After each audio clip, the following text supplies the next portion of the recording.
কথা দেখিবলৈ পাইছো যে বীৰ লাচিত দাসসমূহ বহুতো আমাৰ সৈনিকক ইতিমধ্যে আটক কৰি পিনি ডিব্ৰুগড় জেল হাজতলৈ প্ৰেৰণ কৰিছে। কিন্তু এই কথাই এই দমন নীতিয়ে এই ডিব্ৰুগড় আৰক্ষী আৰু অসম চৰকাৰে যি দমন নীতি অৱলম্বন কৰি পিনি এই প্ৰতিবাদক নস্যাৎ কৰিব বিচাৰিছে, অসমৰ খিলঞ্জীয়া যুৱকেইজন জেলত সোমাই থকা অৱস্থাত যি মানে এই আমাৰ প্ৰতিবাদক নস্যাৎ কৰিব বিচাৰিছে। কিন্তু বীৰ লাচিত দাসসমূহে এই হ'বলৈ কেতিয়াও নিদিয়ে। এই প্ৰতিবাদ চলিছে আৰু চলি যাব যেতিয়ালৈকে তনু চাহি নামৰ সেই ছোৱালীগৰাকীক আটক কৰি পিনি জেললৈ প্ৰেৰণ নকৰে, যেতিয়ালৈকে শংকৰজ্যোতি বৰুৱা যেতিয়ালৈকে কাৰামুক্ত নহয় আৰু মিণ্টু শইকীয়া নামৰ সেই দালালটোক যেতিয়ালৈকে এৰেষ্ট নকৰে, কিন্তু এই প্ৰতিবাদ চলি থাকিব। বীৰ লাচিত দাস অসমৰ বজিয়াৰ পৰা এই কথা আমি স্পষ্টকে বাৰম্বাৰ কৈ আহিছো, আকৌ কৈছো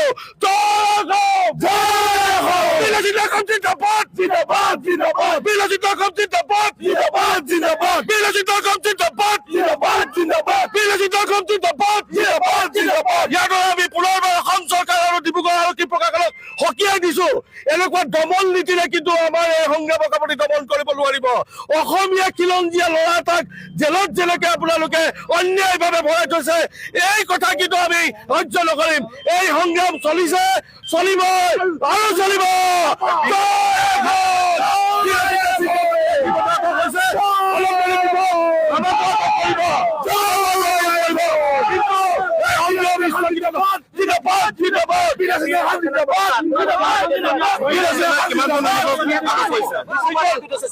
ডিব্ৰুগড়ত শৃংখলি এৰেষ্ট কৰা হৈছে ইতিমধ্যে, অলপ দেৰি পিছত হয়তো আমাক জেল হাজতলৈ প্ৰেৰণ কৰিব।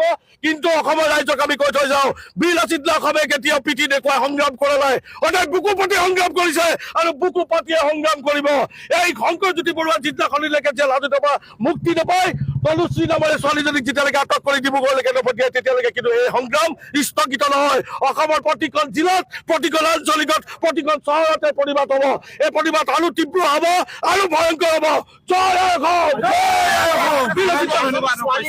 ছোৱালী এটা মন্তব্যৰ কাৰণে বন্ধ হৈ গ'ল। আপোনালোকৰ এই কথাটোত আৰক্ষীয়ে বিভিন্ন ব্যৱস্থা ল'ব পাৰিলেহেঁতেন, ছোৱালীগৰাকীক আটক কিবা এটা কৰিব পাৰিলে, চিম্বলিক একো কৰা নাই। এগৰাকী ছোৱালীক চেল্টাৰ দিবৰ বাবে ইমান আৰক্ষী কিয় উঠি পৰি লাগিছে? এয়া অবৈধ প্ৰেম, এয়া বহিৰাগত লগত অসম চৰকাৰ আৰু ডিব্ৰুগড় আৰক্ষী প্ৰশাসনৰ অবৈধ প্ৰেম। অবৈধ প্ৰেমৰ চেকা গাৰ পৰা অতি সোনকালে আঁতৰি নাযায়। গতিকে সেই ছোৱালীজনীক চেল্টাৰ দিবৰ কাৰণে, সেই ছোৱালীজনীক সুৰক্ষা প্ৰদান কৰিবৰ কাৰণে আজি অসম চৰকাৰ উঠি পৰি লাগিছে। 36খনকে এজাহাৰ অসমত দিয়াৰ পাছতো, ডিব্ৰুগড় সদৰ থানাৰ পৰা দুলীয়াজান থানাত দিয়াৰ পাছতো সেই ছোৱালীজনীক কিন্তু আটক কৰি জেল হাজতলৈ প্ৰেৰণ কৰিবলৈ অসম চৰকাৰৰ গা লৰৈ। কিন্তু এটা ল'ৰাই কোনো ধাৰা নথকাকে, কোনো হেৰি নথকাকে, দিনটোকে এটা ল'ৰাক এৰেষ্ট কৰি কাজিয়া ৰখাবলৈ যাওঁতে এটা খিলঞ্জীয়া ল'ৰাক আটক কৰি পিনে জেল হাজতত আজি 4-5 দিনকে এই ল'ৰাটো সোমাই আছে। তাৰ কথা ক'লে অসম চৰকাৰে কিন্তু আমাক এটক কৰে। ইতিমধ্যে আমাৰ কেন্দ্ৰীয় প্ৰশাসনিক সচিব শৃংখল চলিয়াদেৱক ডিমৌত এৰেষ্ট কৰিছে, অভিলাষত গোলাঘাটত এৰেষ্ট কৰিছে, ডুমডুমাত কালি ৰাতি আমাৰ ল'ৰাক এৰেষ্ট কৰা হৈছে, উঠাই লৈ আহিছে, ঘৰৰ শোৱা পাতিৰ পৰা উঠাই লৈ আহিছে।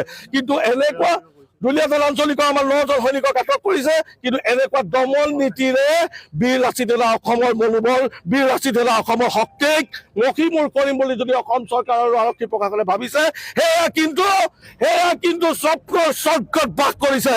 বীৰ লাচিত অসমৰ স্পষ্ট কথা, এই সংগ্ৰাম যেতিয়া আৰম্ভ হ'ল, এই সংগ্ৰাম তীব্ৰতৰ হ'বই।